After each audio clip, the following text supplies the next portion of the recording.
জাতীয় সেবা নম্বর 999 থেকে হঠাৎ একটি খবর আসে, অজ্ঞাতনামা একটি মহিলার লাশ রামচন্দ্রপুর গ্রামে পানিতে জনৈক ব্যক্তির পুকুরে পানিতে ভাসমান অবস্থায় আছে। আমি খবর পেয়ে দ্রুত আমার সার্কেল মহোদয়কে বিষয়টি অবহিত করি।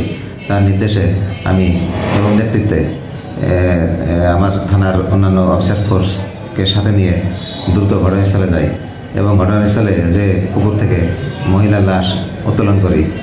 সেখানে অতবার তার ছেলে আসে এবং তার শনাক্তক্রমে জানা যায় অজ্ঞাতনামা মহিলার লাশ আসলে অজ্ঞাতনা।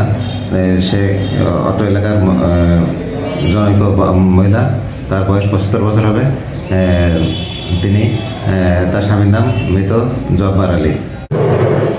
আমি আমার সঙ্গীয় অফিসারকে মৃতর ডেড বডি শ্রদ্ধাল করার জন্য নির্দেশ দিই। তিনি আমার নির্দেশে মৃতের ডেড বডি শ্রদ্ধাল সম্পন্ন করেন এবং মৃত্যুর সঠিক কারণ নির্ণয়ের জন্য সদর হাসপাতাল কুষ্টিয়া এর মর্গে প্রেরণ করেন।